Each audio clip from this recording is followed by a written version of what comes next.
Some of the cases we investigated on Animal Quest in 2025 still haunt me. The wildest, most intense moments of that year, they stay with you. One that I will never forget began on October 7th, 2016. It was early morning in Wildwood Heights, an affluent neighborhood in Boulder, Colorado. The kind of place where modern homes back right up against the foothills of the Rockies. Lisa Hartwell, a 33-year-old marketing coordinator, was starting her usual 5 a.m. jog. She'd moved here for the mountain living with urban convenience, and her morning run was sacred, a time for peace and stunning views.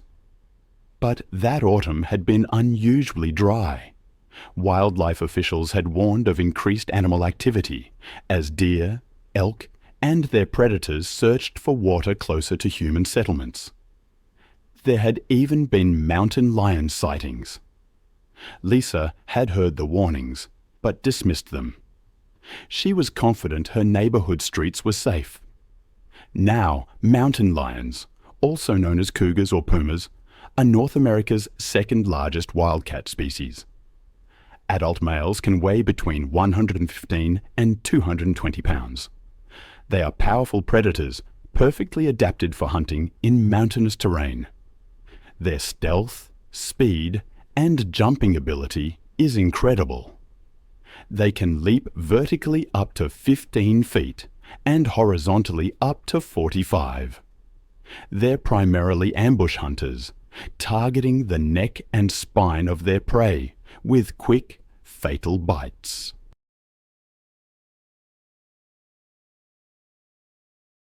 This vast wilderness area is known for its rugged terrain and diverse wildlife.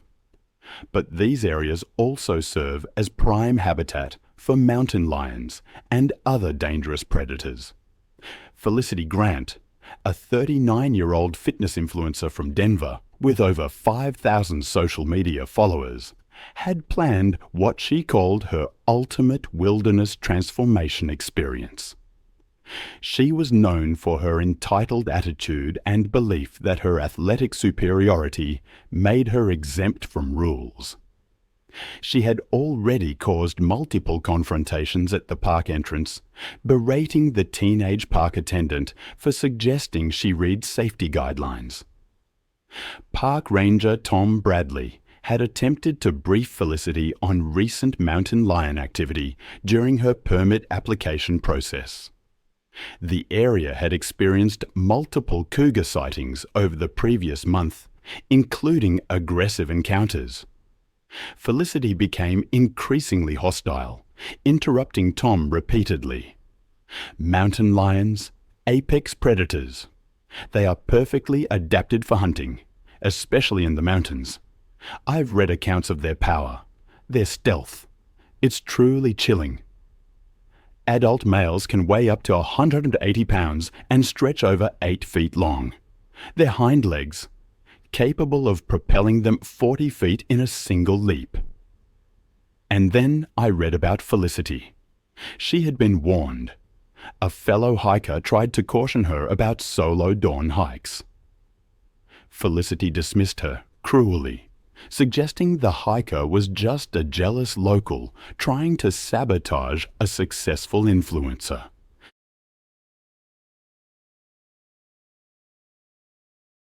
Felicity ignored trail close signs, tore down warning notices, claiming she, as a taxpayer, had every right to use the public trails.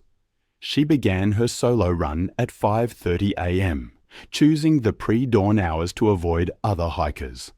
Noise-cancelling headphones blasted electronic music. She carried a backpack filled with raw steaks for a post-workout meal.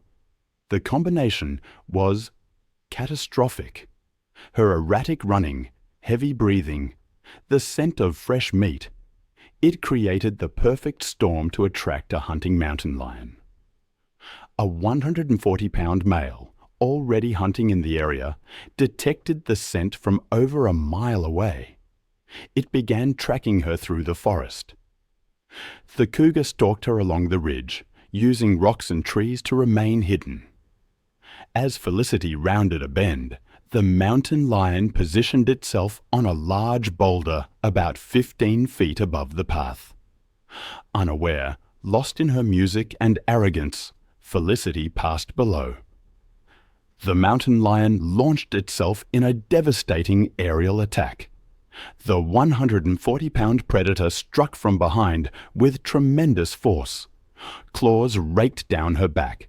Front paws wrapped around her shoulders and neck.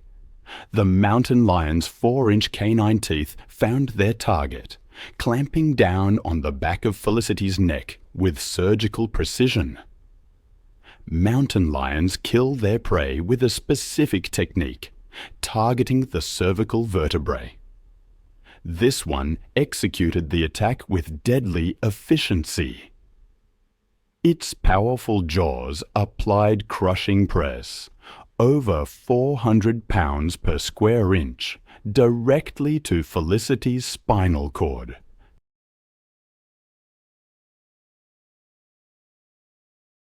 The connection between her brain and body severed instantly.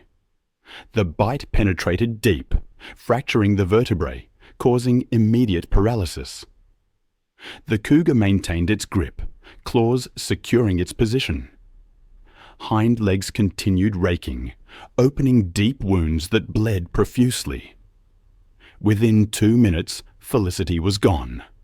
Spinal cord severance, massive blood loss, suffocation. The mountain lion then dragged her body off the trail toward a secluded area. Her remains were discovered 3 days later by a search and rescue team. The location and condition were consistent with a mountain lion attack and subsequent caching behavior. It's a chilling reminder of the respect nature demands. Then there's the story of Jennifer Walsh.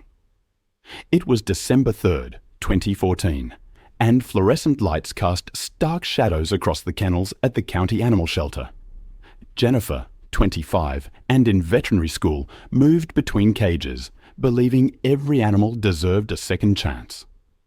She volunteered on weekends, advocating for the shelter's most difficult cases. While others focused on friendly, adoptable dogs, she gravitated toward the aggressive ones, marked with red cards indicating immediate euthanization.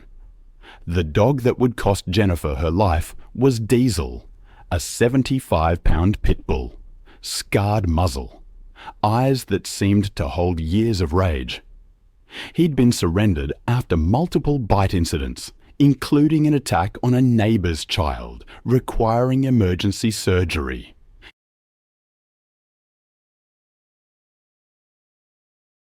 The behavioral assessment was decisive. Too dangerous for adoption.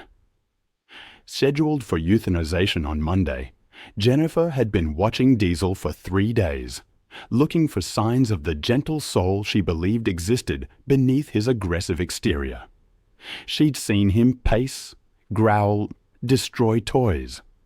But she'd also noticed what she interpreted as vulnerability. Moments when he pressed against the back wall, briefly softening when he thought no one was watching. The shelter's protocol was clear. Dogs like Diesel were never to be handled alone. Staff with years of experience and proper equipment were required for any interaction. But Jennifer had convinced herself that Diesel's aggression was fear-based, that he needed one-on-one attention. On that December afternoon, with most staff busy, Jennifer made the decision that would cost her her life. She approached Diesel. "I've read accounts of animal attacks that still haunt me. One, in particular, serves as a stark reminder that even the noblest intentions can't override an animal's fundamental nature. It was a case involving a dog named Diesel, a 75-pound canine marked for euthanization due to his aggressive tendencies." Jennifer, a volunteer, approached Diesel's kennel with a slip lead and the key to the isolation room, a small, windowless space meant for behavioral evaluations. Diesel's reaction was immediate. Lips pulled back. yellowed teeth bared, hackles raised, a low growl rumbling from his chest. Every inch of him screamed danger.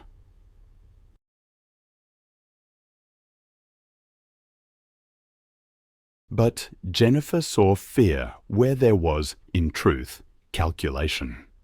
When the kennel door opened, Diesel seemed to assess Jennifer's position. A brief hesitation that gave her the confidence to slip the lead around his neck and guide him toward the isolation room. Once inside, she closed the door and removed the lid, thinking freedom would relax him. The room was small, just 8 by 10 feet, concrete walls, nothing but a metal folding chair. Safe, yes, but offering nowhere to run.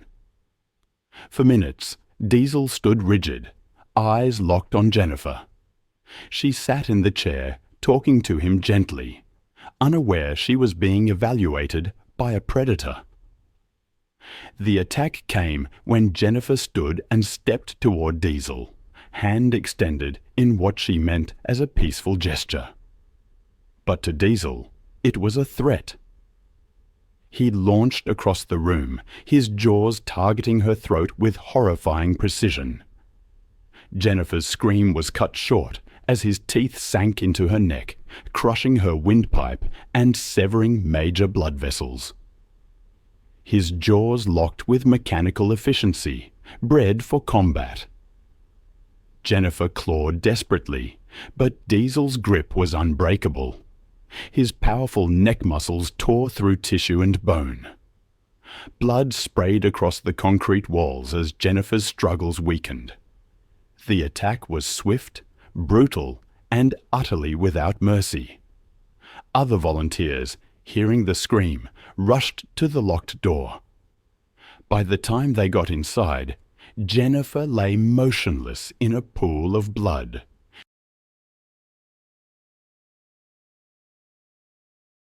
Diesel stood over her, muzzle stained red, eyes burning with the same aggressive intensity.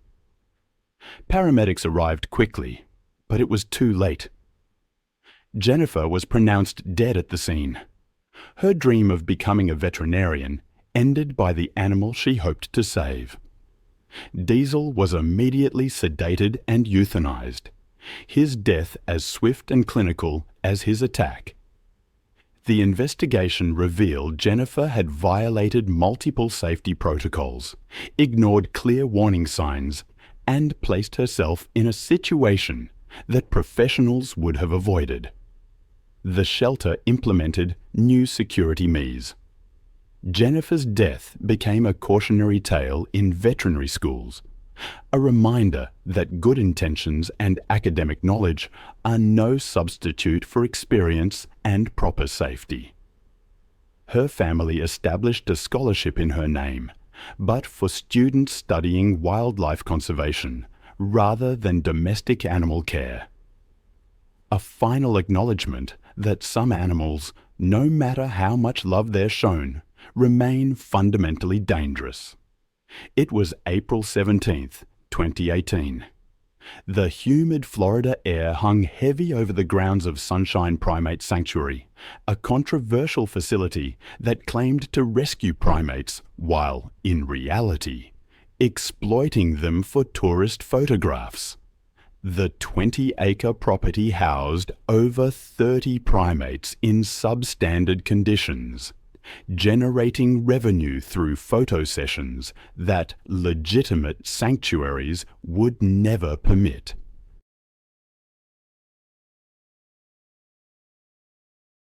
The afternoon sun beat down on concrete enclose where gorillas, chimpanzees, and other primates paced restlessly behind inadequate barriers. Jessica Rodriguez, a 31-year-old veterinary technician from Tampa, had visited the facility with her husband, Carlos, believing it was a legitimate conservation effort. Jessica had always been passionate about animal welfare, taking photos of animals throughout her career to document their care and recovery. Her genuine love for animals had driven her to pursue veterinary technology training, working nights to support herself through school. Jessica had dedicated her career to animal welfare, earning her veterinary technology degree through years of hard work and sacrifice. Her passion for primate conservation had led her to volunteer at legitimate sanctuaries and support organizations working to protect great apes in the wild. Jessica genuinely believed that her visit to Sunshine Primate Sanctuary would help promote conservation efforts through the photo she planned to take. That afternoon, Jessica was participating in what the facility marketed as an educational encounter with King, a 350-pound silverback gorilla who had been acquired from a defunct research facility. The sanctuary's minimal safety mesh consisted of a chain-link barrier separating visitors from the gorilla's enclosure, with no additional protection or supervision from qualified staff. Silverback gorillas are among the most powerful primates on Earth.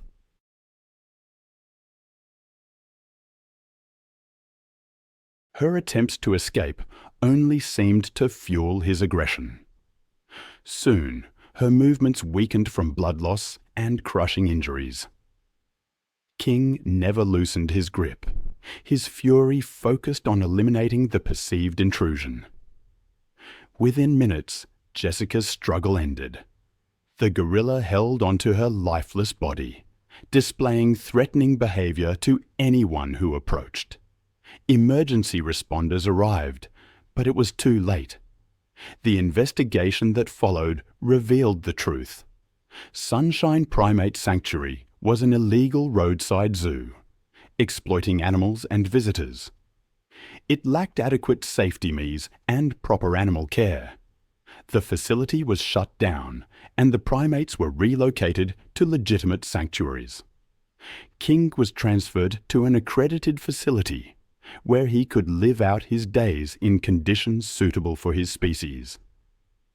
Jessica's death led to stricter regulations for animal sanctuaries and enforcement of wildlife protection laws.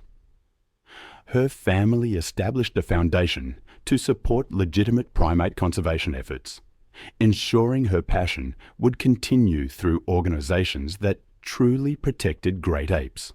I then came across another case, this one from March 18, 2017, in Mountain View Estates, an upscale neighborhood in Asheville, North Carolina. It was the first warm evening of spring. Maria Santos, a 41-year-old single mother and part-time dog walker, was making her evening rounds.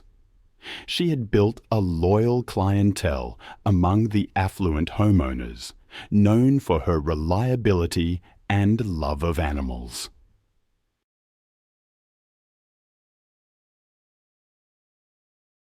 She often walked multiple dogs, sometimes up to 6, managing them with care.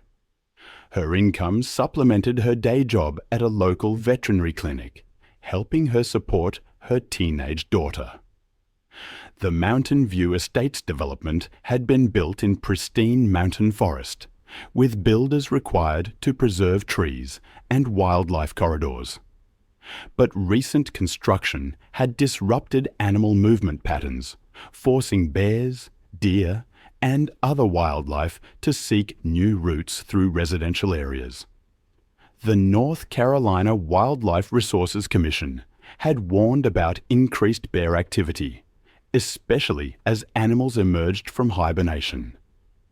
Maria was aware of these warnings, but had never encountered any dangerous animals during her walks. She carried pepper spray and had received training on wildlife encounters. On this particular evening, she was walking 3 large dogs, 2 German Shepherds, and a Golden Retriever, when she noticed unusual activity near some garbage cans.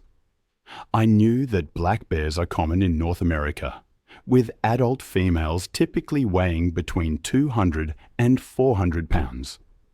And mother bears with cubs are extremely protective, ready to attack any perceived threat to their offspring. I've seen the aftermath of bear attacks, the sheer devastation they can inflict. Bears, you see, have an excellent sense of smell, and residential areas often draw them in with the promise of garbage, pet food, and other easy meals.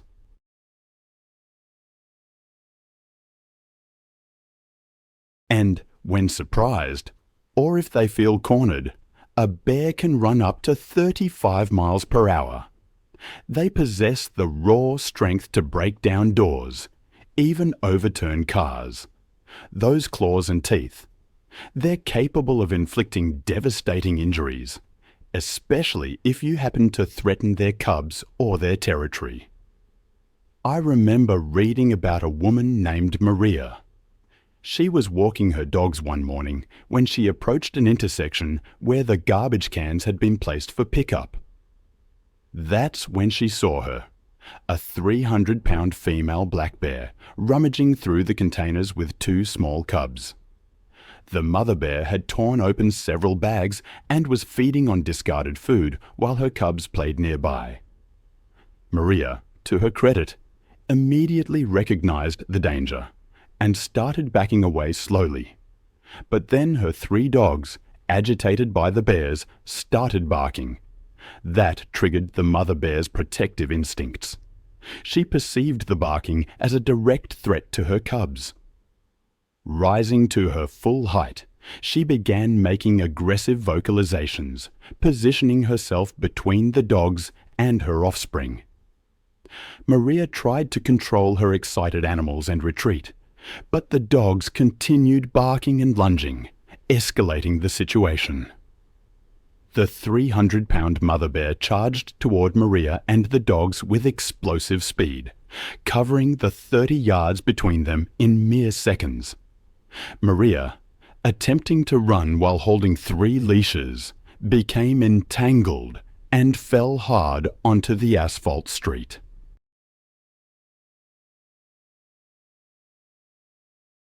The dogs scattered, leaving Maria vulnerable as the enraged bear approached. The mother bear's massive paws struck Maria's back and shoulders with bone-crushing force, driving her face first into the pavement. Her weight pinned Maria to the ground. The bear's powerful jaws clamped down on Maria's head and neck, her teeth puncturing through skull bone and severing vital arteries. Maria's attempts to protect herself were futile against an animal possessing several times her strength and weight.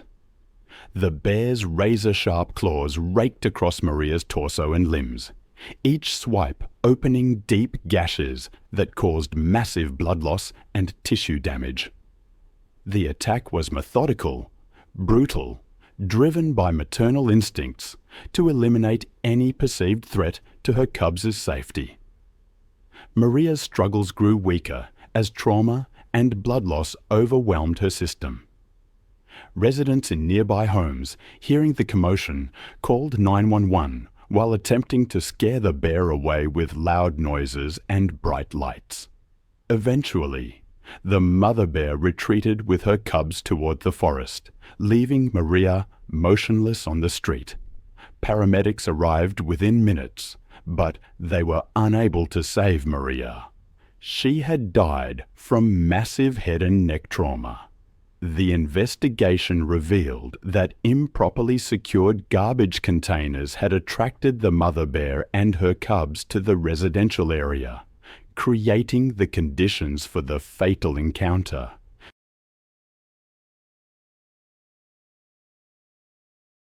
Wildlife officials determined that the bear had been acting defensively to protect her offspring and was not exhibiting abnormally aggressive behavior. The mother bear and cubs were successfully relocated to a remote mountain area, far away from human populations. Maria's death prompted immediate changes to the waste management protocols of the Mountain View estates, including the installation of bear-proof garbage containers and new guidelines for refuge. The community also implemented an early warning system for wildlife sightings and began requiring all residents to remove potential attractants from their properties.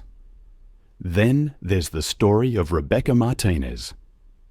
It was October 15th, 2016, and the Georgia sun was setting over Rebecca's 10-acre property, casting long shadows across a maze of makeshift kennels and chain-link runs. The constant barking that echoed across the land had become the soundtrack of her life. 40 rescue dogs, each one carrying the scars of abuse, neglect, or abandonment. At 34, Rebecca had spent 8 years building her unofficial sanctuary, taking in the dogs that other shelters wouldn't touch. The aggressive ones, the biters, the animals marked for immediate euthanization. Her recent divorce had left her financially strained and emotionally isolated, with only her dogs for company on the remote property.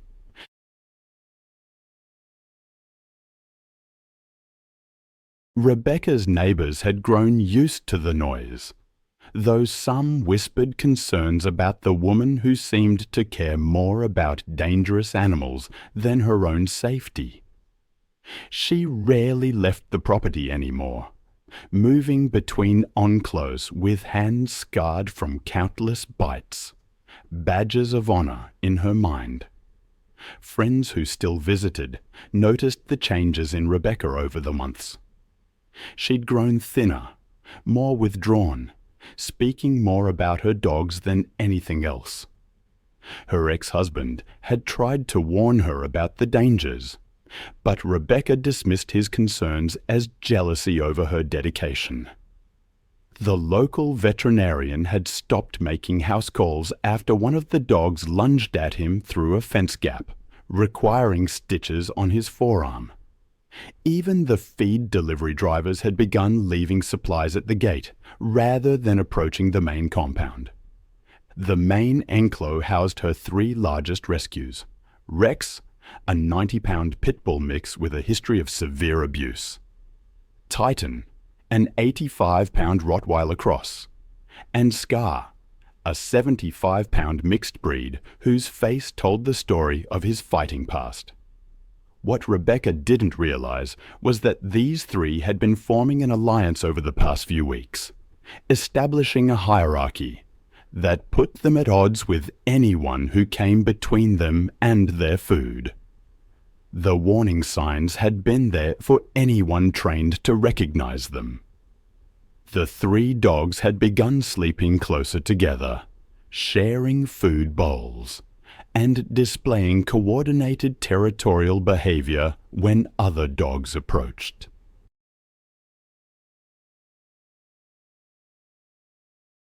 They'd started following Rebecca's movements more intently during feeding times, their body language shifting from grateful anticipations to something more predatory.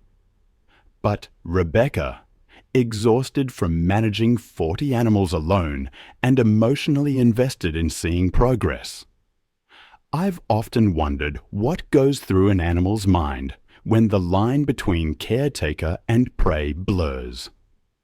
There's a case that haunts me, a stark reminder that even the most profound connections can shatter in an instant. It involves a woman named Rebecca, who dedicated her life to rescuing dogs, only to meet a tragic end at their very jaws. Her story is a chilling example of how easily things can go wrong, even with the best intentions. Rebecca's daily routine was fraught with risk, especially the feeding. 5 buckets of kibble, the metallic clanging echoing, would send the dogs into a frenzy. One evening, after a thunderstorm, as she approached the enclosure, something felt off. The air was heavy, not just with humidity, but with a sense of foreboding.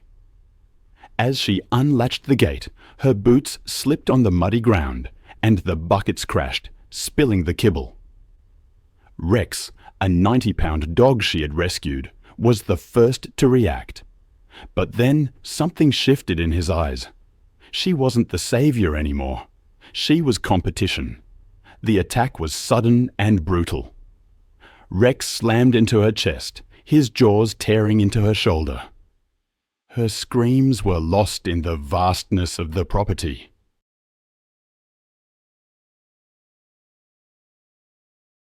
Titan and Scar, the other two dogs, joined in, their pack instincts overwhelming any sense of rehabilitation.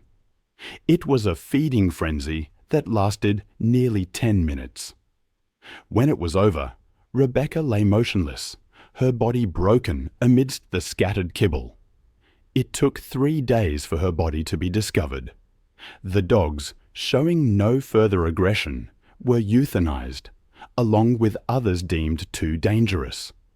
Her death sparked debates and new regulations, but for those who knew her, it was too late. Another case that comes to mind occurred on April 3, 2017, in Thor, France. At the Thor Zoo Safari Park, Camille Morel, a fitness instructor seeking tranquility, decided to spend a weekend immersed in nature. She booked a chalet overlooking the wolf sector, trusting in the park's safety measures. Her routine was simple, a 2-mile jog before breakfast. But that morning, a series of unfortunate events had aligned. I find myself often thinking about the jogger, Camille, and the terrible series of misjudgments that led to her death. She'd entered the wolf enclos unknowingly, thinking it was part of a safe loop. By the time the zookeeper saw her from the tower, it was too late. He radioed, shouted, but the wolves were already moving. At first, they didn't charge. They emerged from the trees, low to the ground, tails stiff, heads aligned. Camille slowed, confused, thinking the barrier must be nearby. But when they began advancing in that slow, deliberate arc, she froze.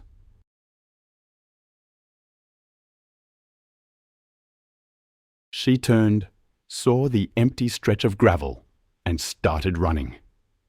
The wolves matched her pace, then accelerated. She glanced back once, the zookeeper saw. Near a drainage trench, her foot caught on the uneven gravel, and she fell hard.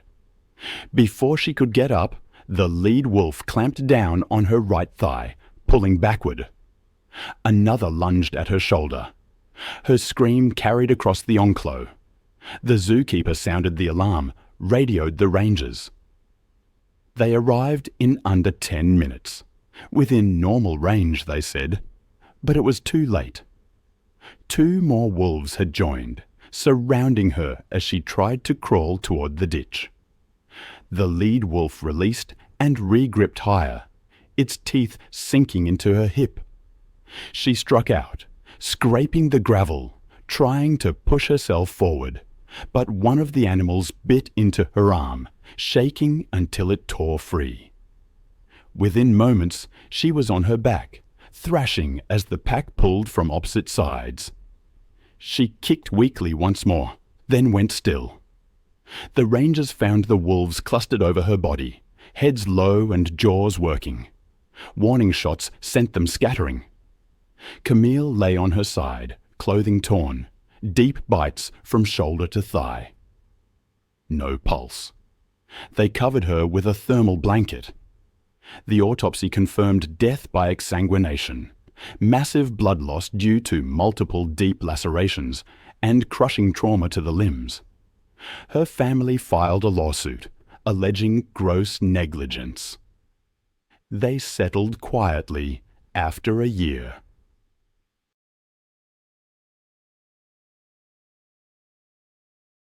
Her psychology major at Texas Tech University had given her confidence in reading people and situations, but her academic knowledge didn't extend to understanding animal behavior. That afternoon, Ashley and Jacob paid the sanctuary's fee for a close encounter experience that promised visitors the chance to observe big cats during feeding demonstrations and educational presentations. The facility operated in a legal grey area, offering interactions that legitimate zoos and accredited sanctuaries would never permit. African lions are apex predators that retain all their wild instincts regardless of human contact or hand-rearing. Adult males can weigh up to 420 pounds and possess incredible strength, speed, and territorial behaviors that make them extremely dangerous in captivity.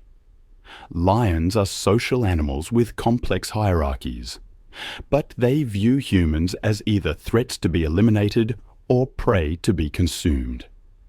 Their powerful jaws can deliver bite forces exceeding 650 pounds per square inch, while their razor-sharp claws can inflict fatal wounds with ease. I've seen photos that capture the last seconds of a person's life. You can see the joy, the confidence, the utter unawareness of what's about to happen. In one of those photos, a young woman named Ashley thought she was just getting a selfie. Ashley was visiting a sanctuary, excited to see the animals. The highlight was Caesar, a 400-pound African lion who seemed remarkably calm.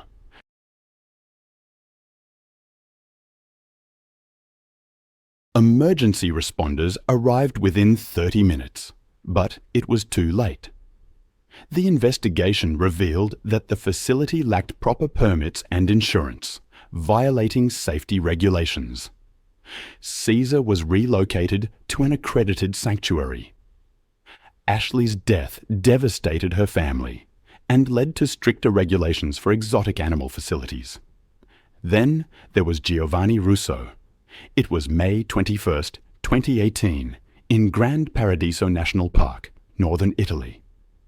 A small expedition of 4 had finished dinner, leaving one storage bag unsealed near the cooking area. Giovanni, 38, had worked these slopes for over a decade. He was a certified alpine guide. He and his wife, Eleanor, led small trekking tours. Giovanni was known for being practical, knowing when to turn back and when to press on. He'd grown up in Aosta and spent most of his life navigating these valleys. The Grand Paradiso region had become a focus for conservation. Wolves had returned after decades of absence. Giovanni saw himself as part of the balance between humans and wildlife. His guiding company specialized in remote routes with minimal disturbance. He often told clients that predators avoided people. The trek that weekend was routine, a mild ascent to a campsite near the meadow of Almany. His clients, a pair of hikers from Milan, trusted him completely.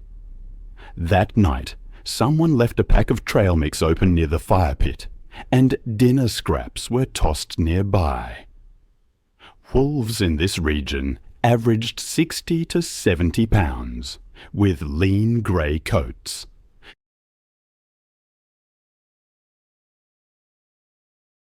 Normally nocturnal, they hunted red deer in coordinated packs. But recently, rangers had seen younger wolves venturing closer to human camps, especially when food was accessible. Just before dawn, around 4 a.m., Eleanor woke to soft rustling near the cooking area. Then a faint, uncertain growl. She thought it was a fox until she saw silhouettes clustered around the fire pit where the torn food bag lay open. She whispered for Giovanni, who grabbed his flashlight and stepped outside alone, walking toward the food zone. The beam of his flashlight caught 3 wolves standing over scattered wrappers and crumbs. He shouted and waved his light, but they didn't scatter. One stepped forward, hackles raised, paws firm on the ground. Giovanni shouted again, clapping his hands as he closed the distance. The older female lunged, nipping at his forearm in a defensive snap. Giovanni jerked back, but a younger one followed through, clamping down near his elbow. The bite struck deep, severing tissue. He fell backward, blood pulsing from his injuries. The wolves held their ground, circling the dropped food bag. Eleanor tore from the tent with a burning stick from the fire pit. I've always found it unsettling how quickly nature can turn against us. A moment of peace, a flash of beauty, and then oblivion. I remember reading the report about Giovanni. He was on a guided tour, and a wolf attack ended his life. He collapsed, the ground stained crimson around him.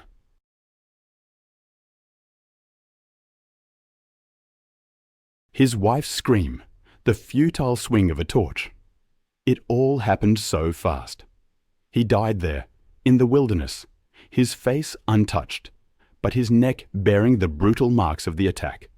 A freak accident, they called it. A twist, a tear, a life extinguished almost instantly. A stark reminder that we are, at best, guests in a world that doesn't always welcome us. It brings to mind another tragedy, this one unfolding in the Sundarbans National Park in India on July 15, 2016. The Lawson family, seeking adventure, ventured into one of the most dangerous ecosystems on Earth. A vast mangrove delta, a labyrinth of tidal channels where the Ganges meets the Bay of Bengal. Saltwater crocodiles, venomous snakes, and, most terrifying of all, the Bengal tiger, uniquely adapted to hunt in these waters. Genevieve Lawson, it seemed, was a force of nature herself, demanding, dismissive, and determined to bend the wild to her will. There's a silence in the forest that speaks louder than any sound. I've felt it myself, walking through places where something terrible has occurred. It's a stillness born of fear, a vacuum left by violence. November 15th, 2016, in the remote forests of Primorsky Krai, eastern Russia. The snow fell, a veil muting the usual sounds, and Nikolai Baranov's radio went silent. Nikolai, a 52-year-old forestry worker, had spent his life in those forests.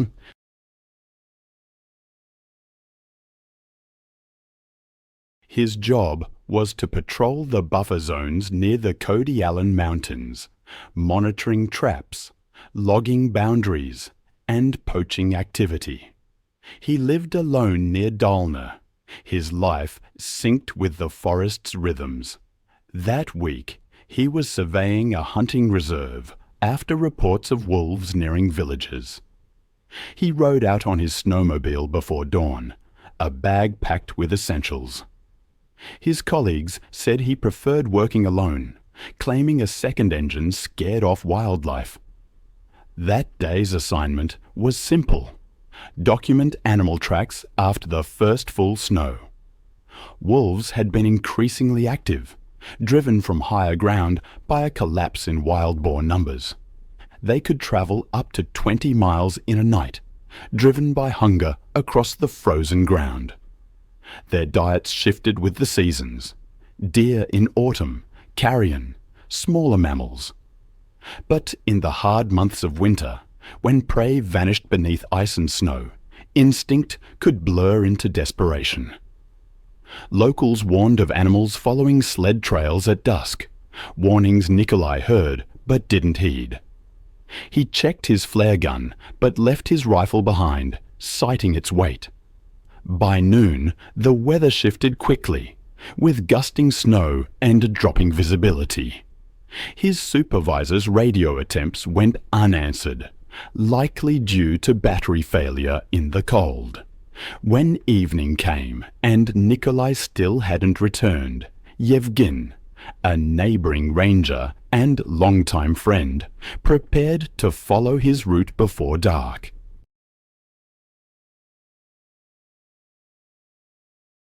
Yevgen rode out around 5 p.m., flashlight mounted on his snowmobile, a sidearm holstered under his coat. The tracks were faint but visible, a single snowmobile line winding north, stopping abruptly about 800 meters from the ridge. The engine was half buried in snow, its headlight faintly glowing. The scene showed Nikolai had dismounted, perhaps to clear ice. Around the site, another pattern emerged. Paw marks, deep and overlapping, circling. The snow bore drag lines, evidence of pacing. Then the circle tightened. From that point, the scene unfolded as a sequence of struggle. Human footprints turned erratic, moving backward. A snapped branch, a torn glove, a smear of blood on the snowmobile's side panel. 30 feet beyond, the snow showed clear impressions of multiple bodies pressing down. Wolves and man. The wolves had likely approached silently, using the cover of snowfall and wind. Initial bites were to the legs, pulling him down. Blood spray against nearby birch bark indicated arterial injury. As the attack progressed, evidence suggested coordinated movement. Bite patterns indicated restraint from multiple angles. His jacket was shredded along the spine, showing where one animal had clamped onto his back while another tore at the neck. Boot prints ended mid-stride, replaced by drag marks. Yevgen followed them cautiously, revolver drawn. The forest was unnervingly still.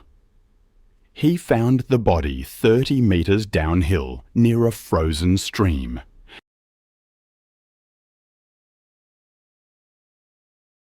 The snow around it was flattened and red. The wolves had likely fed briefly before retreating. Later investigations showed prints from at least 4 individuals, 2 adults, 2 juveniles. Yevgen radioed the base immediately. It took nearly an hour for a snow vehicle to arrive. The men lifted the body onto a tarp, careful not to disturb the bite patterns for analysis. The stench of blood lingered even in the cold. The pack didn't return, but distant howls echoed as the rescuers secured the area. Nikolai's remains were taken to Dalna for examination. The autopsy confirmed catastrophic blood loss with multiple punctures to major vessels and crushing trauma to the neck vertebrae, consistent with a fatal bite. The time of death was estimated shortly after the onset of the attack. The official report listed predatory behavior exacerbated by winter scarcity. Specialists noted that 2016 saw an unusual decline in prey density across the region. The incident received a single mention on regional news, framed as a tragic encounter during severe weather. There was no footage, only photographs from the recovery team that were never released publicly. There are creatures in this world that have remained virtually unchanged for over 200 million years. Perfectly adapted ambush hunters, masters of aquatic environments. Adult males can reach lengths of 14 feet and weights exceeding 1,000 libs. Their jaw muscles capable of exerting over 3,000 lb of pres per square inch.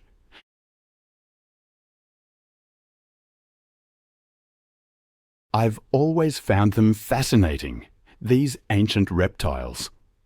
Walt, a recent transplant to Florida, learned a hard lesson about coexisting with these creatures. He'd sold his plumbing business up north, drawn to the promise of year-round golf and fishing. He bought a modest ranch home with water access, complete with a private dock. His evening routine involved sitting on his patio with a cold beer, watching the sunset, and tossing breadcrumbs to the ducks. The Sunset Lakes community had been built on reclaimed wetlands, the developers creating retention ponds and canals to manage stormwater. These waterways connected to natural creek systems that flowed into Tampa Bay, allowing wildlife to move freely. Recent heavy rains had raised water levels, bringing increased wildlife activity. Walt had noticed more alligators, but he'd learned to coexist with them, or so he thought. His regular duck feeding created a reliable food source, attracting waterfowl from all over. What he didn't realize was that he was also attracting something far more dangerous. Alligators are opportunistic feeders, consuming anything they can overpower, including birds, fish, mammals, and occasionally humans. One evening, Walt was relaxing on his patio when he noticed his favorite fishing lure tangled in the vegetation near his dock. He waded into the knee-deep water, using a net to free the snagged lure. He'd done this many times before without incident, confident that the shallow water was safe.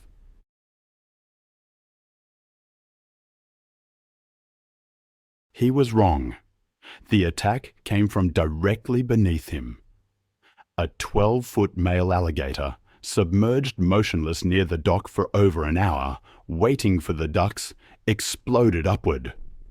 The massive reptile's jaws clamped down on Walt's right leg with bone-crushing power, instantly fracturing his femur and severing major arteries.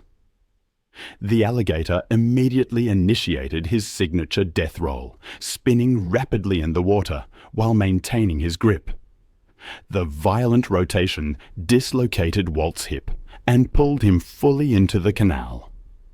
The alligator dragged him toward the deeper center, where its superior swimming ability made escape impossible.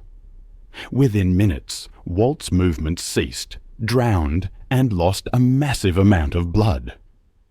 Emergency responders arrived within 10 minutes, but the alligator had already retreated to the deeper water with Walt's body.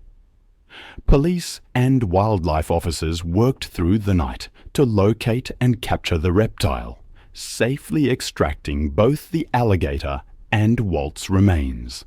The investigation revealed that Walt's regular duck feeding had inadvertently attracted the large alligator, creating a dangerous situation that culminated in the fatal attack.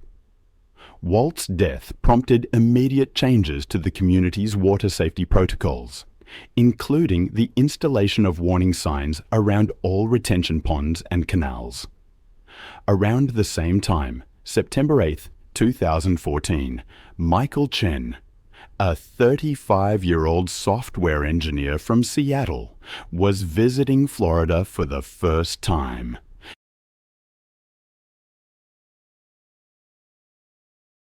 He was on a cross-country road trip to celebrate his recent promotion.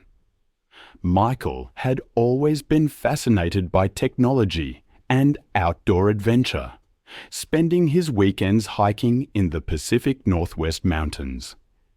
His engineering background gave him confidence in analyzing risks, but his experience with dangerous wildlife was limited.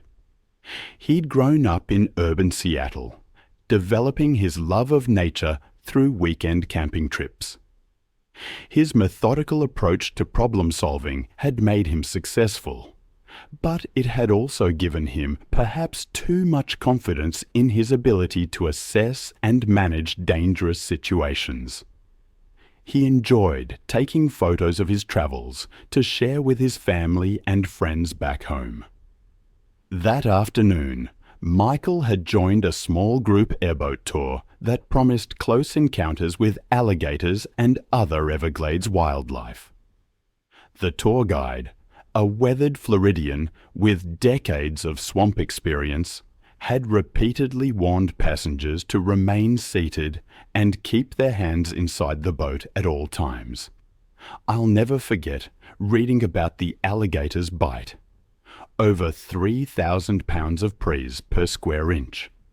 It's a force almost impossible to imagine, and they can launch themselves partially out of the water with explosive force. That image came back to me as I read about Michael on an airboat tour, photographing a massive alligator sunning itself on a mudbank. It was an exceptional specimen, easily 12 feet in length and weighing over 800 pounds.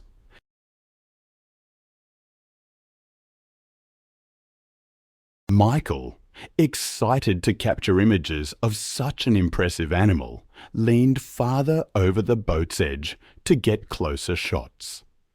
That's when his phone slipped, falling toward the dark water.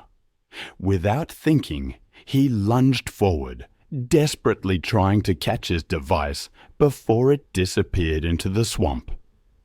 The alligator, which had been patiently monitoring the boat, saw Michael's sudden movement as an attack.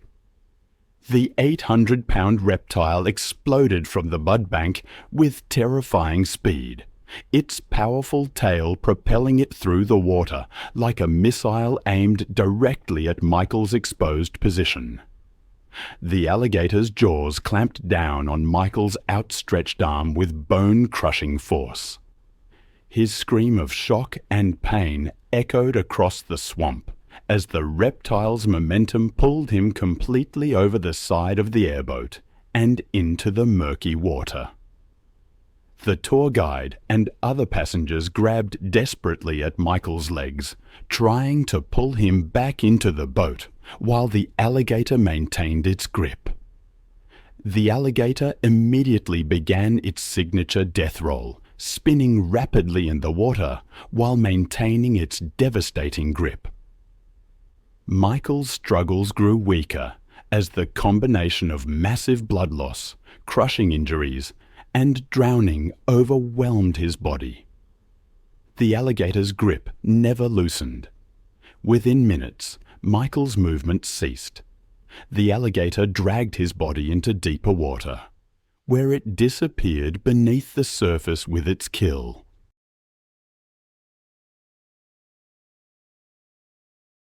Emergency responders arrived within the hour, but Michael's body wasn't recovered until the following day.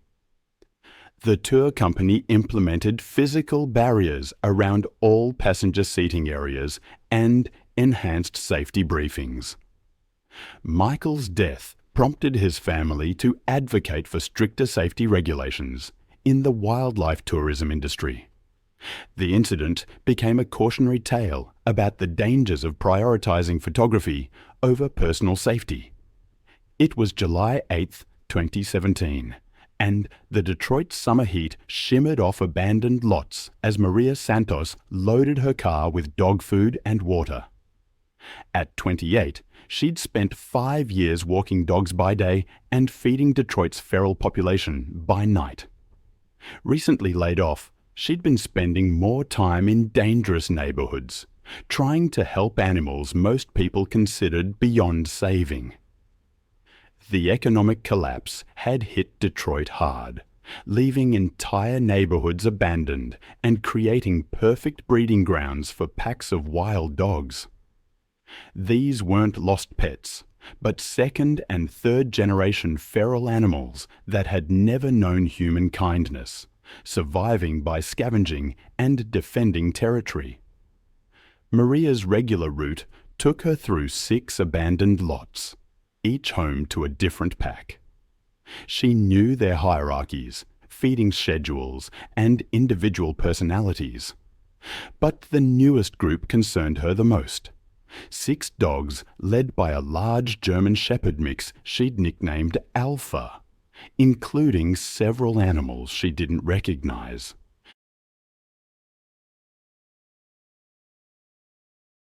This pack was hungrier, more aggressive, and less predictable than the others. But Maria's compassion overruled her caution. As twilight settled over the abandoned neighborhood, Maria parked near the lot where Alpha's pack had made their home. The area was a wasteland of broken concrete and waist-high weeds, perfect cover for animals that had learned to hunt and hide. Maria had been feeding this pack for 3 weeks, always maintaining a safe distance. But that night felt different. The dogs seemed more agitated, their movements more coordinated, their attention more focused on her than the food. What she didn't realize was that pack dynamics had shifted with the addition of 3 new dogs, animals that saw humans not as providers, but as competitors. Alpha emerged from the shadows first, his 80-pound frame moving with predatory grace. Behind him came the others, a scarred pit bull mix, 2 smaller dogs, and 3 newcomers whose breeds were impossible to determine. Their eyes reflected the dim streetlight like mirrors. Maria began distributing food as always, tossing handfuls of kibble in different directions to prevent fighting. But that night, the strategy backfired. Instead of dispersing to eat, the dogs began to circle. I've seen what packs of wild dogs can do. It's not a pretty sight, and it's a stark reminder that even animals we think we know can revert to primal instincts in the blink of an eye. There was a woman named Maria who learned this the hard way.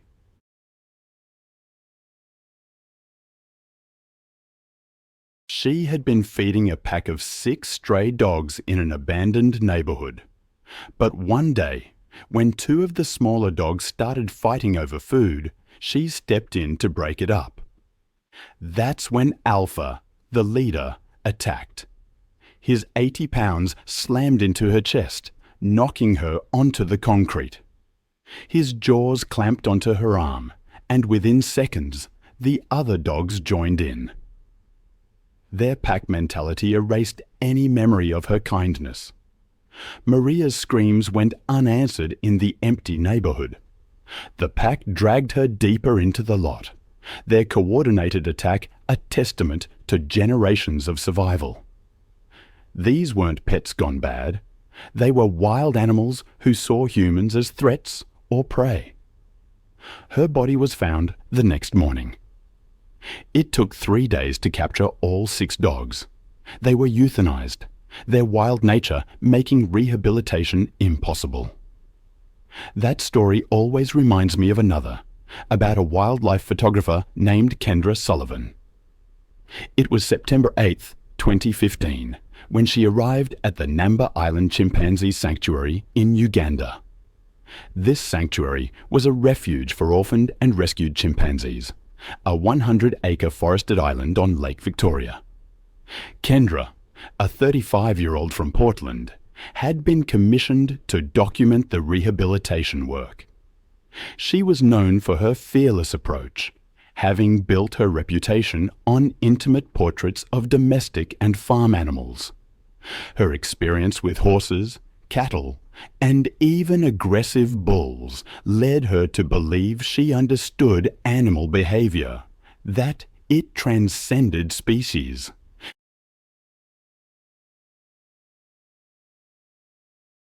Her friend, Amy Chen, was there to film behind-the-scenes footage. But Dr. James Mokesa, the sanctuary's director, grew concerned as Kendra dismissed safety briefings, demanding access to restricted areas for better photographs. Peter Sally, a caretaker, repeatedly warned about the unpredictable nature of the chimpanzees. Kendra brushed off his concerns. The sanctuary housed 49 rescued chimpanzees, many traumatized by poaching or the illegal pet trade.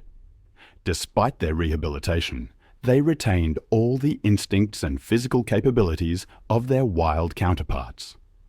This made them extremely dangerous without proper barriers. Chimpanzees are incredibly powerful, about 5 times stronger than an adult human. Males can weigh up to 150 pounds and stand over 4 feet tall with massive muscles. Their grip strength can exceed 1,300 pounds per square inch, enough to crush bones. And they have large canine teeth, over 2 inches long, for defense and dominance. During the tour, Kendra grew frustrated with the viewing restrictions. She wanted access to the maintenance areas where staff entered the enclosure for cleaning and medical care. Dr. Mukasa explained that these areas were strictly off-limits due to the danger of direct contact with the chimpanzees. While the group observed chimpanzees in a distant enclosure, Kendra noticed an unlocked gate leading to a maintenance corridor.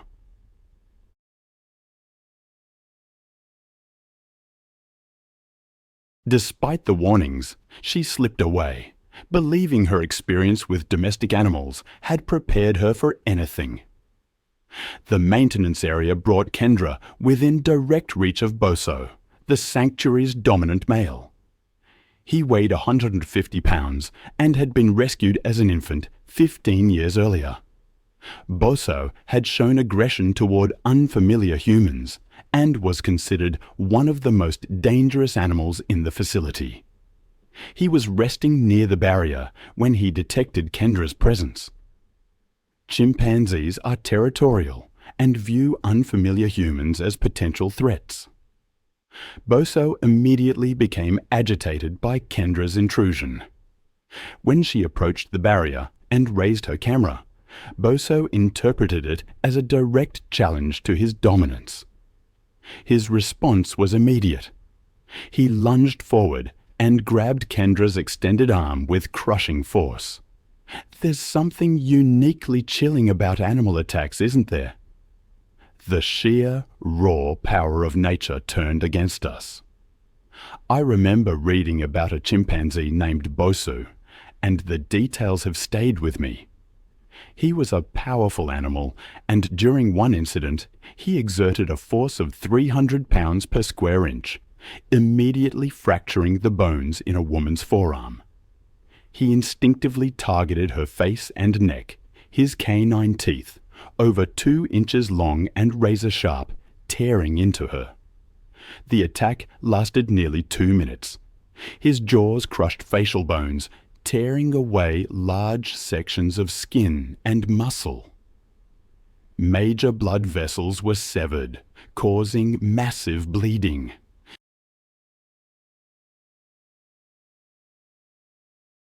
Her attempts to defend herself were futile against his overwhelming strength.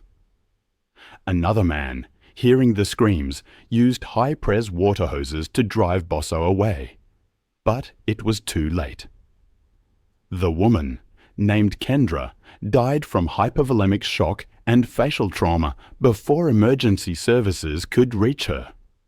Reading about that investigation, the security failures that allowed visitor access to restricted areas, it's a stark reminder of the respect we owe these powerful creatures. Then there's the story of David and Jeff, out in Saskatchewan on February 9th, 2014. It was a seemingly routine trip into the boreal forest, a place David knew well from his wildlife photography. His cousin Jeff often joined him to retrieve SD cards from trail cams. They'd grown up hunting and fishing together. That day, they were checking cameras near Wasku Lake. They'd heard distant howls before, but David believed wolves avoided humans. The plan was simple: a snowmobile ride, a short hike, and back before dusk. They were aware of the local wolves, typically grey animals averaging about 90 pounds, moving in coordinated packs. Under normal conditions, the wolves avoided people, focusing on deer and moose. The men dressed warmly and carried a single red flare for safety. By mid-morning, they'd parked their snowmobile and were walking through the snow. They reached the first camera, swapped the SD card, and everything seemed normal. But around 10:15, as they crossed a creek, Jeff slipped on the ice.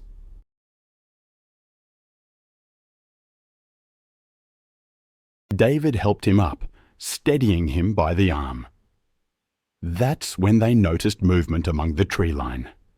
The animals stood still, their eyes catching the light. Jeff shouted and waved his arms, trying to scare them off. But the wolves didn't run.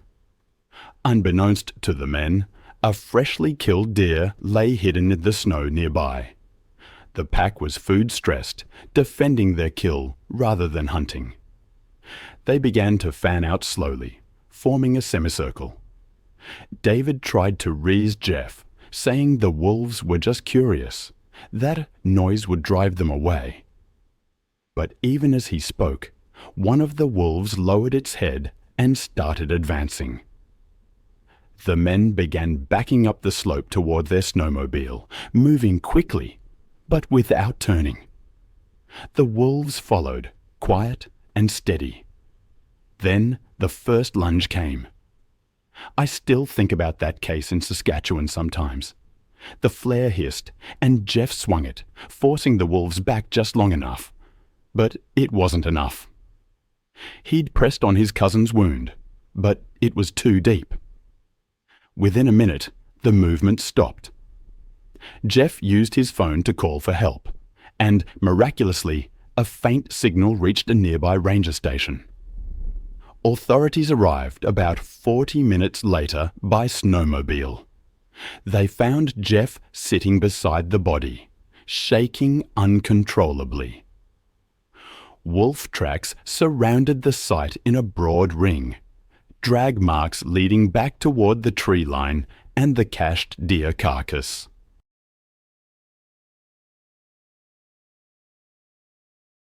The official report listed the cause of death as exsanguination from femoral artery trauma, consistent with large animal bites. Provincial conservation officers, assisted by federal wildlife agents, closed the area within the hour. Samples were taken from bite margins for DNA analysis, and the implicated pack was later trapped and relocated to a remote management zone north of Reindeer Lake. Wildlife biologists suggested the wolves had been defending a food cache, not actively hunting, but the distinction mattered little to those who saw the aftermath. Then there was December 9th, 2018. An unusually warm winter evening in the hillside community of Canyon Vista in suburban Los Angeles. This residential development was built where urban sprawl met the wild chaparral of the Santa Monica Mountains. Homes perched on steep slopes with spectacular views of the city below.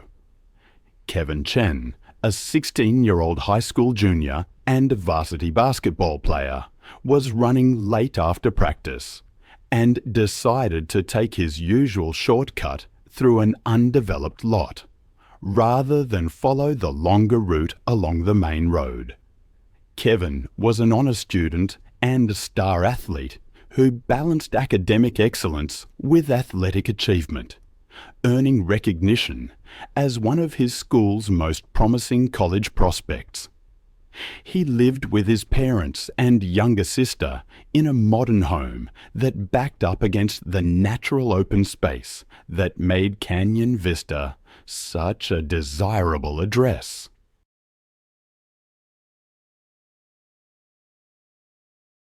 These young cats are less skilled at hunting natural prey and may target easier victims, including domestic animals and occasionally humans. Mountain lions are capable of incredible stealth and can stalk prey for extended periods before launching surprise attacks from close range.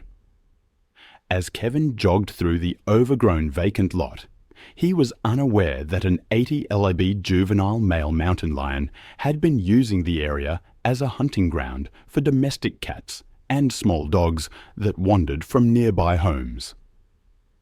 The young cat had been displaced from his natal territory by an older, more dominant male, and was desperately seeking to establish new hunting grounds that could support his survival.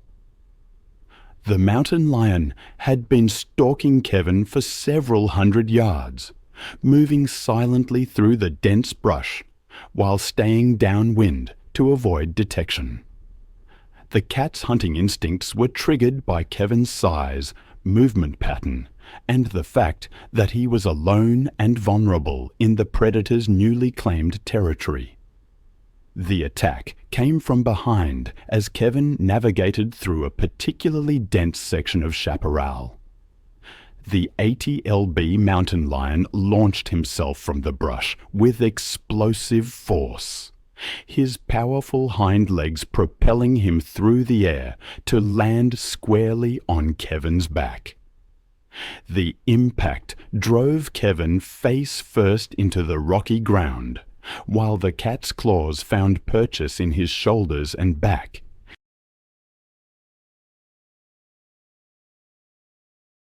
The mountain lion's jaws clamped down on the back of Kevin's neck, his four-in canine teeth puncturing through muscle and vertebrae, while his bite force targeted the spinal cord.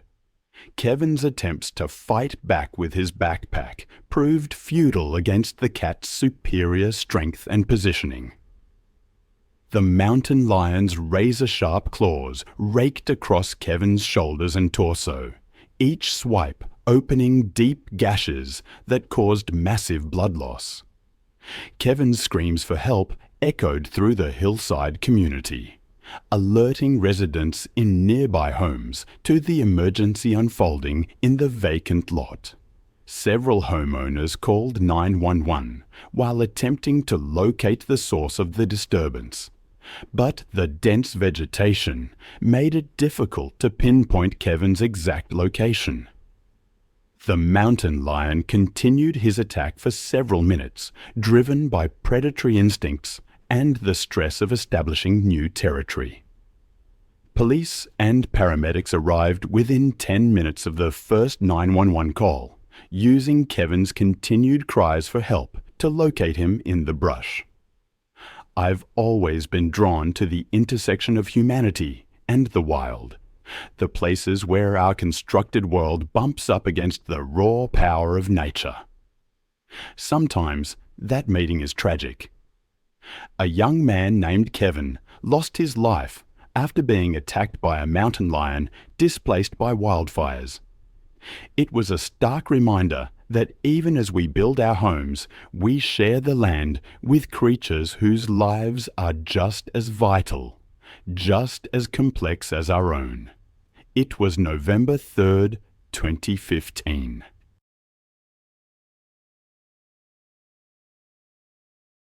On that day, the sprawling grounds of Lona Exotic Ranch stretched across 300 acres of East Texas countryside. Here, wealthy clients paid handsomely for photo sessions with dangerous predators, a practice that always felt ethically murky to me. The private facility operated in the shadows of legitimate wildlife conservation, offering interactions that accredited zoos would never permit. That afternoon, the sun cast long shadows across custom-built encloses, housing tigers, lions, and other big cats acquired through, shall we say, questionable channels.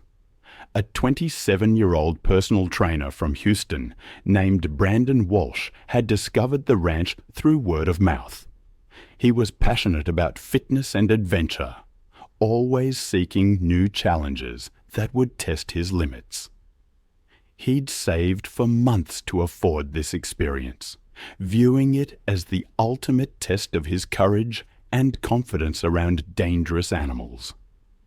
Brandon had built his personal training business through dedication and hard work, developing a reputation for helping clients overcome their fears. His confident personality and fearless approach to challenges had made him popular. Perhaps his success had made him overconfident about his ability to handle any dangerous situation. That afternoon, Brandon paid the rancher's exorbitant fee for a private photo session with Sasha, a 300-pound female Bengal tiger who had been hand-raised from a cub.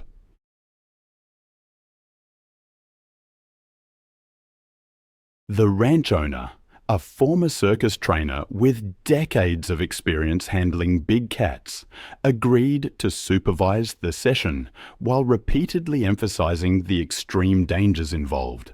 Bengal tigers are among the world's most powerful predators, adult females weighing up to 350 pounds and possessing incredible strength, speed, and hunting instincts that remain sharp regardless of human contact.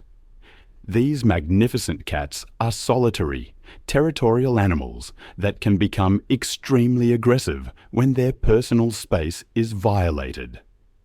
Their powerful jaws can deliver bite forces exceeding 1,000 pounds per square inch, while their razor-sharp claws can grow up to 4 inches long.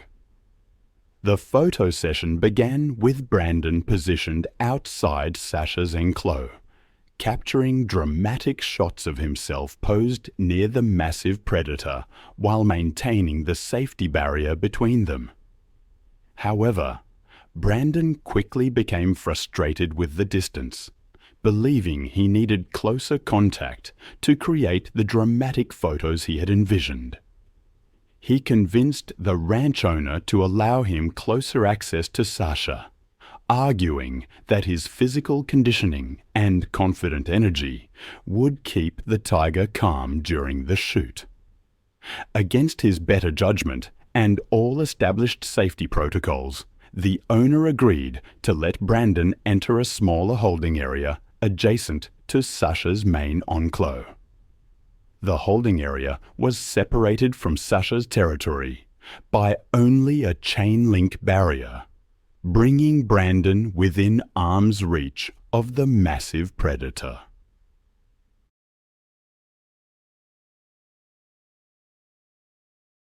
Brandon began posing for his camera, which was mounted on a tripod and set to take photos automatically. Brandon's fatal mistake was crouching down next to the barrier and extending his hand towards Sasha, believing that his confident demeanor would demonstrate his dominance over the apex predator. The tiger's ears flattened slightly against her massive head, and her tail began twitching with increasing frequency. Sasha's attack was swift and devastating. The moment Brandon moved suddenly to adjust his pose for another photo, the tiger's hunting instincts activated with explosive force. Sasha launched herself at the barrier with tremendous power. Her massive paws struck the chain-link fencing, while her razor-sharp claws found purchase on Brandon's extended arm. The tiger's incredible strength pulled Brandon against the barrier, while her powerful jaws snapped at his position through the fencing. The tiger's claws raked across Brandon's arm and shoulder, opening deep gashes that immediately began bleeding profusely, while her crushing grip prevented any possibility of retreat.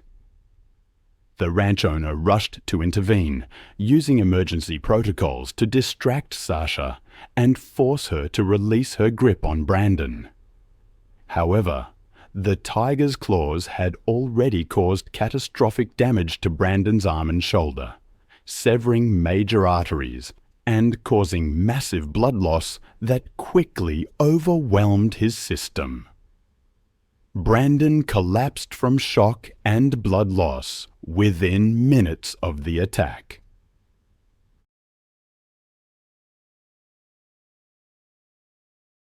His physical conditioning proving useless against injuries that no human could. I've seen firsthand what happens when the line between wild and domestic blurs. In Texas, a fitness model named Brandon was killed during a photo shoot with a tiger named Sasha. It's a stark reminder that even seemingly controlled environments can turn deadly in an instant. The tiger, it turned out, was kept without proper permits, and the facility was violating safety regulations. Then there was Tommy Rodriguez, a puppy mill operator in Missouri. It was August 19, 2013, and the thick heat seemed to amplify the stench of neglect that permeated his illegal breeding operation. Tommy had been running these mills for over a decade, But financial press were forcing him to cut corners in ways that would ultimately cost him everything. His property was a maze of makeshift kennels, housing nearly 80 dogs in various states of neglect. But it was the security side of his operation that was most chilling. He kept 4 massive dogs patrolling the perimeter, 2 cane corsos and 2 mastiff mixes, all trained to be aggressive. They weren't pets. They were weapons acquired from a defunct fighting operation. The financial press that would lead to Tommy's death had been building for months, and he'd been cutting back on everything, even food for the guard dogs. He didn't understand that hungry guard dogs were exponentially more dangerous than well-fed ones.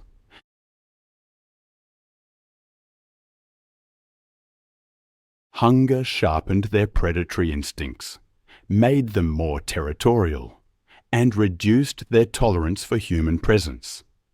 I have seen what desperation can drive creatures to do. Tommy, who ran one of Missouri's largest illegal puppy mills, learned that lesson in the worst way imaginable. He was found dead, his body partially consumed in the dirt near the feeding area. The very dogs he used to guard his operation, trapped by their own hunger and aggression, had turned on him. His body lay undiscovered for 3 weeks, the dogs continuing to feed on his remains, while others, trapped in kennels, starved to death. The stench of death, as it always does, eventually drew attention. When the sheriff's deputies arrived, the scene was beyond Dayon. Tommy's remains scattered, dozens of dead and dying dogs in makeshift kennels. The surviving guard dogs, aggressive to the last, were shot on sight. The investigation unveiled the full horror of Tommy's operation. Breeding females in deplorable conditions, puppies dying from disease, and financial records revealing sales of sick animals across state lines. The surviving dogs, too far gone, were euthanized. Tommy's death ended the puppy mill, but at a terrible cost. He became a victim of the very system he created. Then, on August 22, 2014, in the exclusive Cypress Point community, on the edge of the Florida Everglades, a different tragedy unfolded. The heat shimmered that afternoon.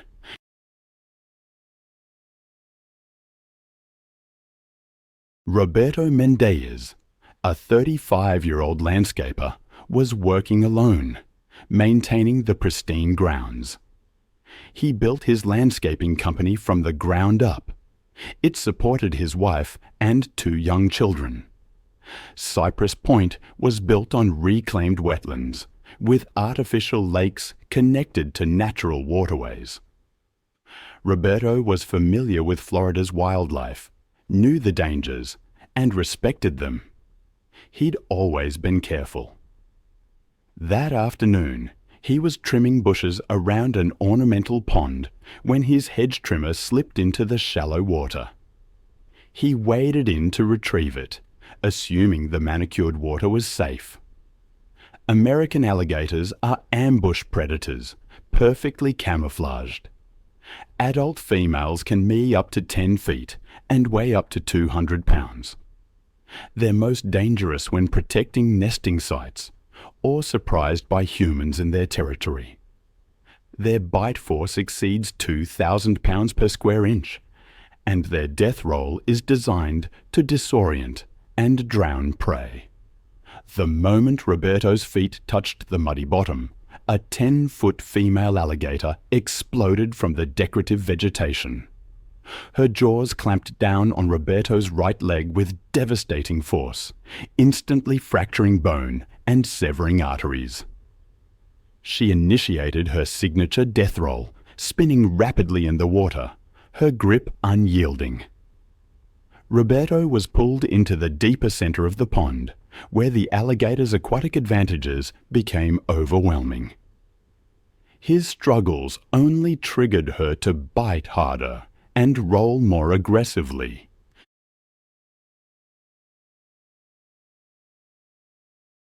Roberto's screams echoed across the manicured grounds as the alligator continued her relentless death roll. The spinning motions dislocated his knee and hip, causing massive internal bleeding. The clear water turned red as his struggles weakened. A homeowner heard the cries and rushed to investigate.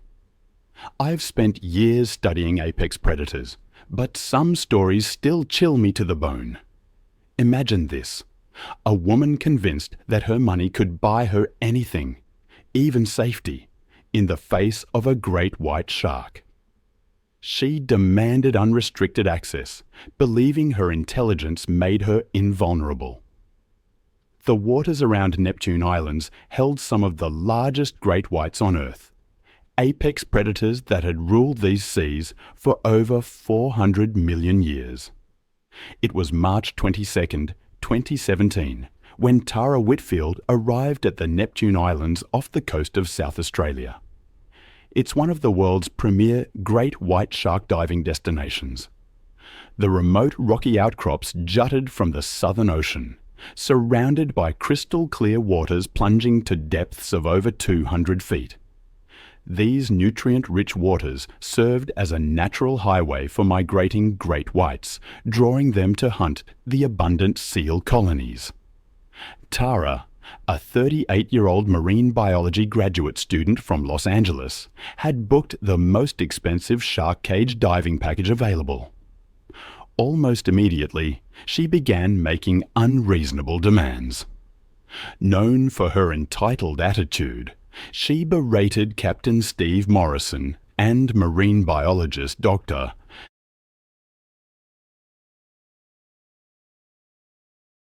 Lisa Chen multiple times during the morning briefing. Her boyfriend, Brad Mitchell, watched uncomfortably as Tara screamed at the crew for what she called their pathetic safety restrictions. Captain Morrison, with 18 years of experience operating in those dangerous waters, had dealt with difficult clients before. But Tara's aggressive behavior and complete lack of empathy alarmed him. She repeatedly demanded that the protective cage be removed entirely, claiming she had paid premium prices and deserved unrestricted access to the sharks. When Dr. Lisa Chen attempted to explain the life-threatening dangers, Tara dismissed her as an incompetent employee who was clearly jealous of successful people. Tara had convinced herself that her graduate student status and expensive booking fee entitled her to special treatment.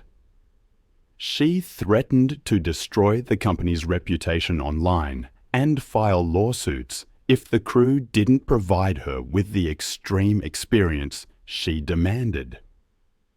Her complete disregard for safety became evident when she suggested that crew members should enter the water first to test whether the sharks were dangerous. The waters around Neptune Islands hosted some of the largest great white sharks on Earth. These magnificent hunters can reach lengths of over 20 feet and weights exceeding 4,000 pounds, with massive triangular heads housing rows of razor-sharp serrated teeth.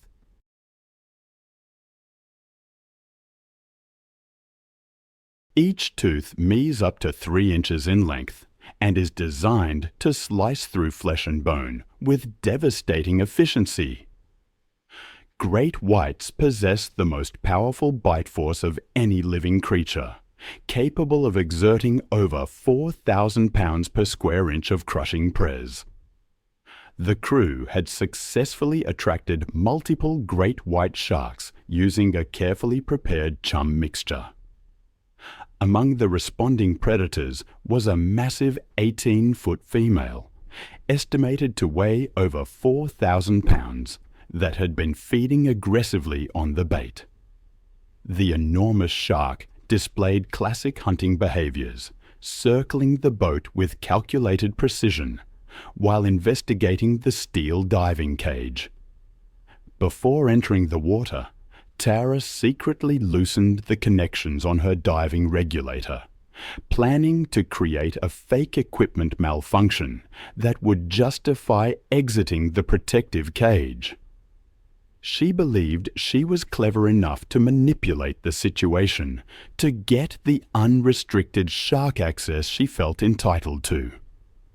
Once submerged in the protective cage, Tara immediately began signaling fake distress to the surface crew, pointing frantically at her sabotaged regulator. Captain Morrison initiated emergency procedures to bring her to the surface. But instead of ascending, Tara swam away from the cage toward the feeding sharks, believing her superior intelligence made her invulnerable. Her erratic swimming movements created the exact type of distressed prey behavior that triggers great white hunting instincts.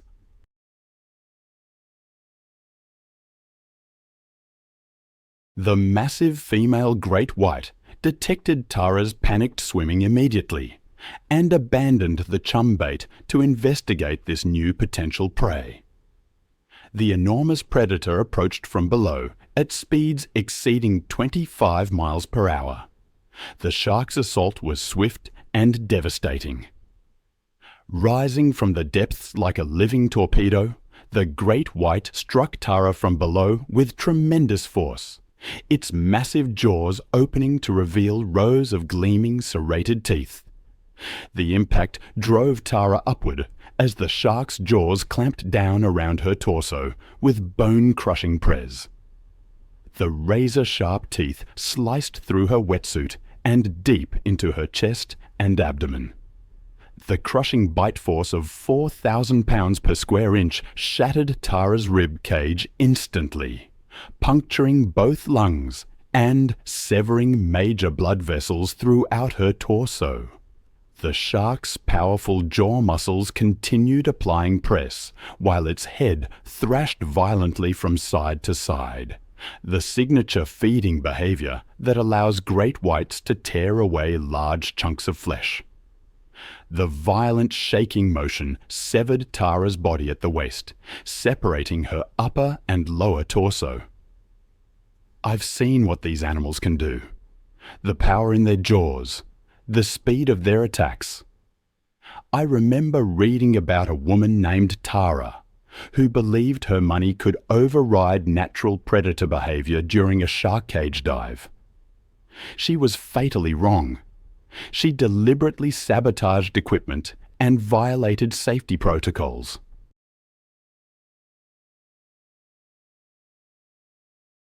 Massive amounts of blood clouded the water as a shark consumed portions of her body. She died within seconds from massive blood loss and the destruction of vital organs. Then there's the story of Harold Thompson. It was March 22nd, 2015, in Alabama. The sun beat down on his property, where barking echoed from kennels scattered across 5 acres. Hank, as he was known, was 71, and moved slowly between the enclos, carrying water with the confidence of 20 years of dog breeding. He and his wife, Martha, had built their operation from nothing, specializing in Rottweilers and German Shepherds. What started as a hobby had grown into a modest business, with 8 breeding females and 3 males. They sold litters across the southeast. But age had made Hank careless. In his younger days, he never would have entered a kennel alone, especially with breeding males during territorial phases. Experience had bred overconfidence. The centerpiece of their operation was Brutus, a 130-pound Rottweiler.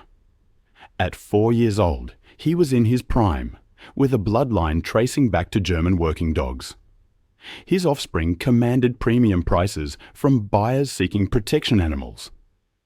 Recently, Brutus had been showing increased aggression.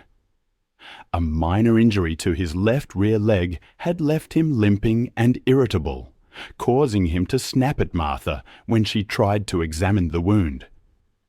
The veterinarian had prescribed pain medication, but the dog's temperament had grown increasingly unpredictable.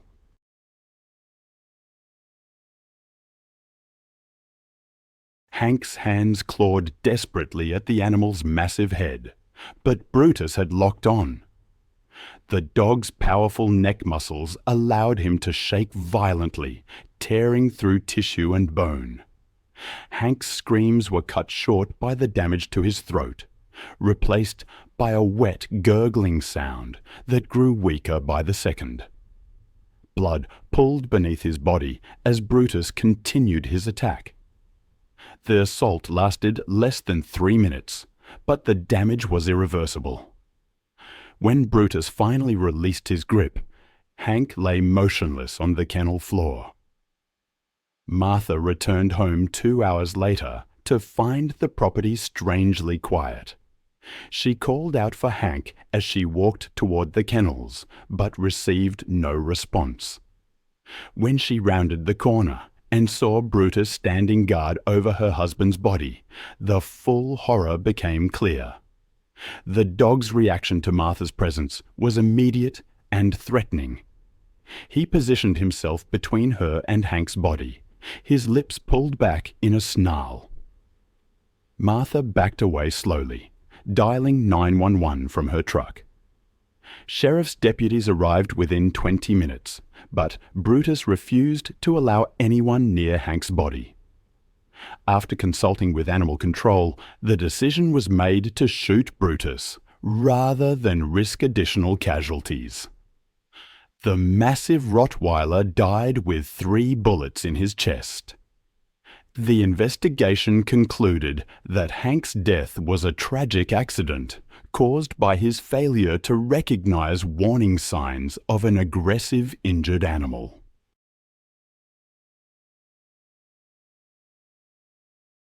The breeding operation was shut down, the remaining dogs relocated, and Martha was left to grieve both her husband and the animal that had been part of their family. Then there's the story from September 3rd, 2013, near the Toklat River in Denali National Park, Alaska. By early afternoon, the wind had dropped and the landscape stood still, open and silent. From a distance, it looked calm, a place where nothing could happen quickly. But the quiet there was deceptive. Sarah Miller, 26, was an experienced backpacker from Anchorage. I keep thinking about Sarah, alone in Denali. It's a place I've always wanted to see, but her story chills me. She trusted her skills, minimized her gear, and planned a 2-day loop near the Tlat River, aiming to witness the caribou migration. Wolves, of course, often trail those herds. She was prepared, carrying bear spray, a GPS beacon, and enough food for a couple of nights. Solo travel wasn't new to her. She'd been doing it for years, even documenting her treks for small hiking blogs. She had properly filed for the required Denali backcountry permits. Rangers remembered her asking about late-season wolf movements, but she didn't seem worried when they mentioned increased sightings near the river. The wolves were simply following the caribou herds migrating south, and fresh tracks had been spotted just days before. To Sarah, it was all part of the environment, something to respect, not fear.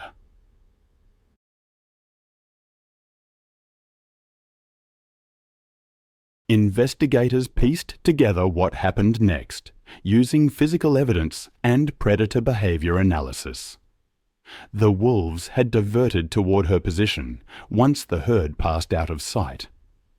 Sarah likely saw them at a distance and deployed her bear spray once.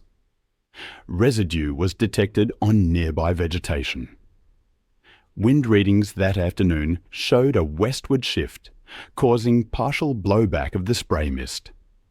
It worked briefly, driving the wolves about 20 feet back before the cloud dispersed. They began to circle again, emboldened by the fading chemical scent. One flank of the group approached from behind, following her retreat up a shallow embankment. Handprints pressed deep into the soil showed she climbed in haste. Blood marks began at the top of the slope. One wolf likely lunged first, grabbing her backpack or arm. The straps were torn clean through, consistent with a pulling force rather than a cut. A second wolf joined, aiming lower, its bite breaking the skin along her thigh. She tried to fight back. The spray canister lay spent beside her pack, but the group coordinated, one attacking from the rear, the others darting forward. The ground at the site was churned with soil and hair, suggesting several minutes of movement before she was forced down. Analysis of tissue marks later revealed crushing bites to the neck and shoulder, consistent with a killing grip, the kind wolves use to suffocate large prey.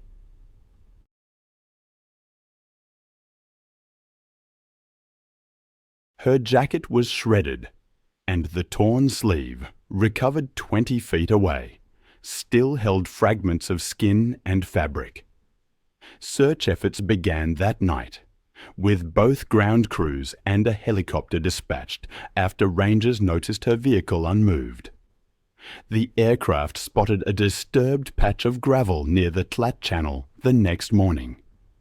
Sarah's body lay partially covered by soil and debris, her left arm missing, likely carried off by scavengers after the attack. They collected the camera and other items for analysis, and later confirmed, through timestamps, that her final photograph was taken just 6 minutes before the estimated time of death. The park temporarily closed multiple backcountry zones along the migration corridor. Genetic sampling confirmed the wolves belonged to the Talat pack.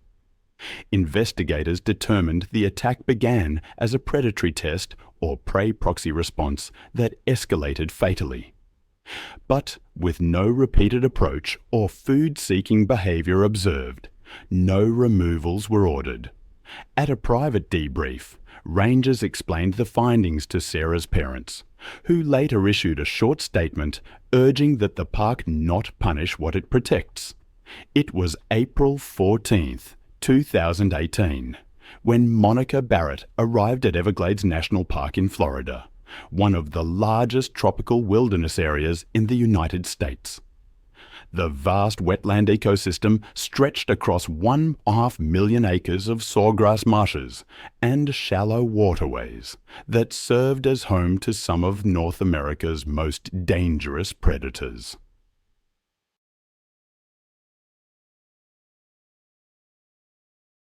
The park's intricate network of channels created the perfect habitat for massive American alligators. Monica Barrett, a 44-year-old divorce attorney from Miami, had booked a solo kayak tour to clear her head after a difficult custody case. Known for her aggressive courtroom tactics and confrontational personality, she had built her legal career on intimidating opponents and refusing to back down from any challenge. Her reputation for getting her way through sheer force of will had created a dangerous sense of entitlement. Tommy Rodriguez, a 52-year-old tour guide with over 20 years of experience, immediately recognized Monica as a problematic client during the morning's safety briefing. She had interrupted his presentation. The power of an alligator's bite is something truly difficult to comprehend. Over 3,000 pounds per square inch. I've seen the skulls they crush, the damage they inflict. It's a primal force distilled into a single snap. I remember reading about a particularly tragic case in Florida. A woman named Monica, during peak alligator breeding season, ignored repeated warnings. Apparently, she felt her legal background somehow made her superior to the swamp guide. She even threatened lawsuits when he tried to enforce basic safety protocols. Park rangers tried to warn her about nesting season, but she dismissed it as government overreach. This was a critical time, when male alligators become incredibly aggressive, fiercely protective of their nesting areas.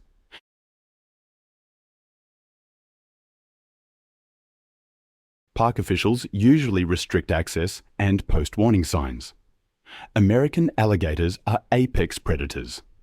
Males can reach 14 feet and weigh over 1,000 pounds. Their jaws contain 74 to 80 razor-sharp teeth. Tommy, the tour guide, repeatedly warned everyone to stay within the designated channels. Monica, however, became increasingly belligerent, accusing him of limiting her rights and threatening legal action. Despite Tommy's best efforts, she broke away from the group and paddled her kayak toward a restricted lagoon, clearly marked with warning signs. She wanted to investigate some wildlife activity, claiming she had the right to explore any area as a tax-paying citizen. That lagoon was a primary nesting area for a massive 12-foot bull alligator who had been defending his territory for 3 weeks. The 800-pound reptile had already driven off smaller males. Monica's kayak immediately triggered his defensive instincts.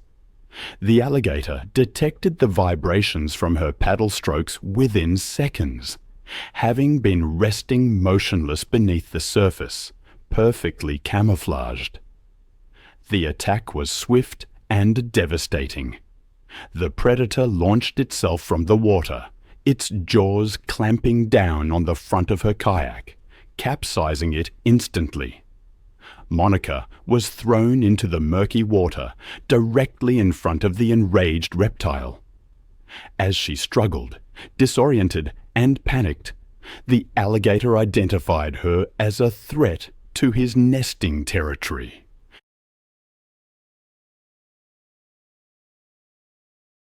His jaws found purchase on her torso, teeth puncturing her life jacket, and deep into her chest and abdomen.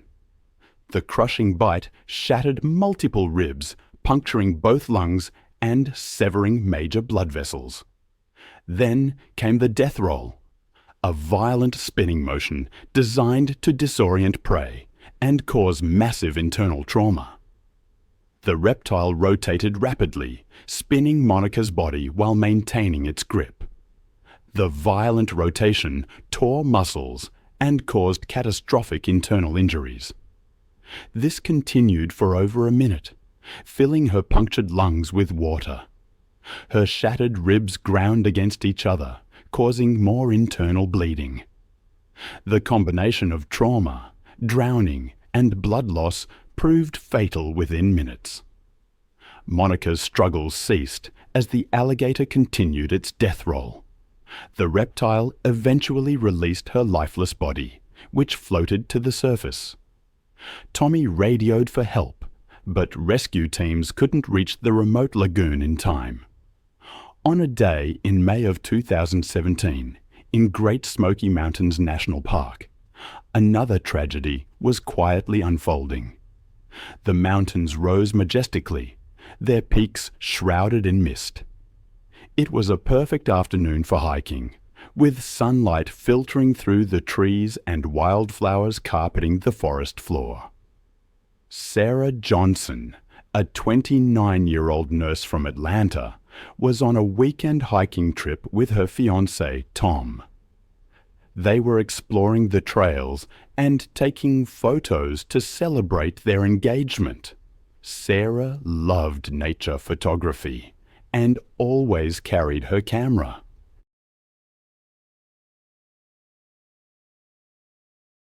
Her medical background gave her practical knowledge, but she had limited experience with dangerous wildlife. She had been hiking throughout the Southeast for years, building her confidence. These mountain getaways were essential stress relief from her demanding job at a busy trauma center. That afternoon, Sarah and Tom were hiking through an alpine meadow when they saw something extraordinary: 2 black bear cubs playing in the tall grass. Their mother was nowhere in sight. Sarah knew this was a rare photo opportunity. Black bears. They're North America's most common bear species. But it's the mother bears with cubs that I find myself thinking about, again and again. They become exponentially more aggressive, more territorial than solitary individuals. A female bear, protecting her young, will attack without warning, seeing any human presence near her cubs as a mortal threat. Sarah and Tom were on their engagement trip. They stumbled upon an opportunity that would create incredible memories, or so they thought.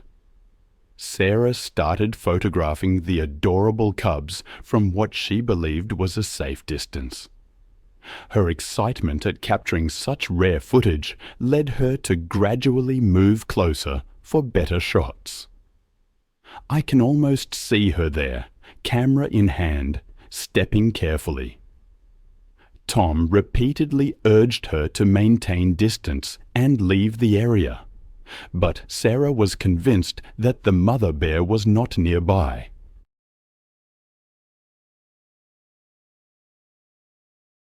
The cubs continued their playful behavior, wrestling and tumbling through the meadow grass, while Sarah documented their every move. Her photography session continued for nearly 10 minutes as she captured dozens of images. Sarah's fatal mistake was positioning herself between the cubs and their natural escape route to the forest edge. As she moved to get a better angle for her shots, she unknowingly blocked the path the cubs would take to reach safety if threatened. This triggered the protective instincts of their mother, who had been watching from the tree line. The mother bear's charge from the forest was swift and terrifying. The 200 lb female covered the distance to Sarah's position in seconds, her powerful legs propelling her massive frame with surprising speed. Her territorial fury focused entirely on eliminating the perceived threat to her cubs. Sarah attempted to retreat when she saw the charging bear, but her foot caught on a fallen log, and she tumbled backward while still clutching her camera. The mother bear reached Sarah's position before she could regain her footing, striking her with bone-crushing force. The bear's massive paw connected with Sarah's back, her razor-sharp claws raking across Sarah's spine and shoulders, while the impact shattered several ribs. Sarah's camera flew from her grip as the bear's enormous weight pinned her to the ground. Her attempts to call for help were silenced by the crushing press on her chest.